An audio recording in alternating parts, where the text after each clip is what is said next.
Hey, everybody. On this, the fourth Thursday of the month, I'm here to answer your questions. Today's question is one I am asked over and over and over again because it's an important question and it's one that really poses a not so great problems. The question that we're going to tackle today is, what if my family's memories don't match my own? What if my family's memories don't match my own? Hi, my name is Patricia Chaponthier, and welcome to episode 15 of the Life Writers Vlog, where you can find inspiration and useful tips to help you write your life stories. In just about every class I teach, I'm always asked, what if my family's memories don't match my own? Well, the short answer is they won't. Count on it. They won't. And it's not because your family members are trying to be difficult. It's just that people remember moments differently. Even the most important moments, you think everybody would remember the same thing. They don't. And there are reasons for that. According to experts, people encode, store, and retrieve memories differently from one another. And that's where the differences come in.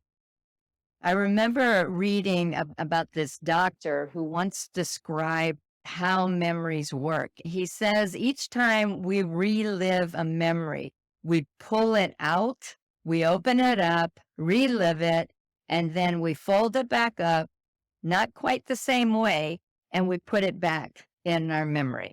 It's like before we had GPS and we had to use those maps, huge maps. Once you opened up one of those maps, you could never get it folded back exactly the way it was originally. Our memories are like that. We take a memory out, we relive it, we fold it back up differently and file it away until the next time you need that memory. In Psychology Today, Dr. Stephen Stosny writes, it seems that we don't entirely remember events as they happened so much as we remember the last time we remembered them. Let me read that again. It seems as though we don't entirely remember events as they happened so much as we remember the last time we remembered them.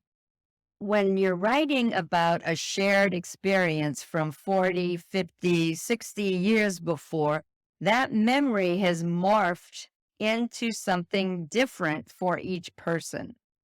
Expect your memories to differ from your family's memories. It's going to happen. So, how do you deal with these discrepancies? First off, this is the cardinal rule of writing. If it's a verifiable fact, search out what's accurate.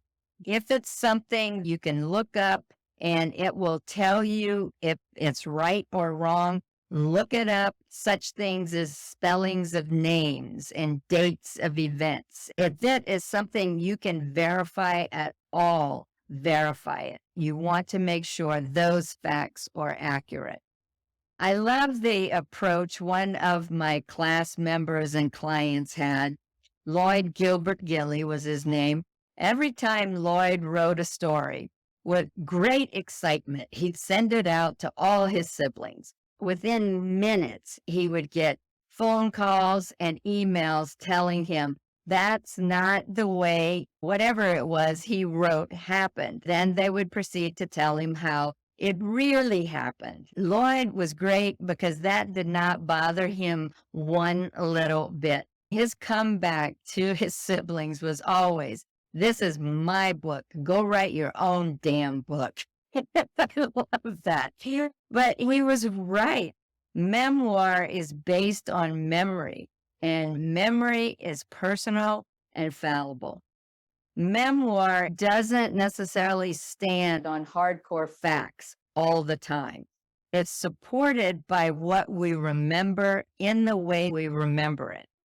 Listen to input from others. Your memory may be rekindled by something they say, and then you remember it differently. So listen to the input from others, but in the end, your stories come from your memory, and it's your writing. It's your book. Write it the way you remember it. And if need be, steal Lloyd's line and tell him, go write their own damn book. But remember, though, it's not a free pass to ignore verifiable details and hard facts. Even if you think you remember it accurately, make sure that you still verify it, because there's nothing that will undermine credibility more than having facts that are incorrect. If you want to see an experiment of how people would see things differently, watch the monkey business illusion video. I'm going to put the link down below just to have an experience of how people remember things differently. So, how do you deal with family members who remember events differently from you? Tell us about it in the comments section below. We would love to hear how you deal with this very common problem.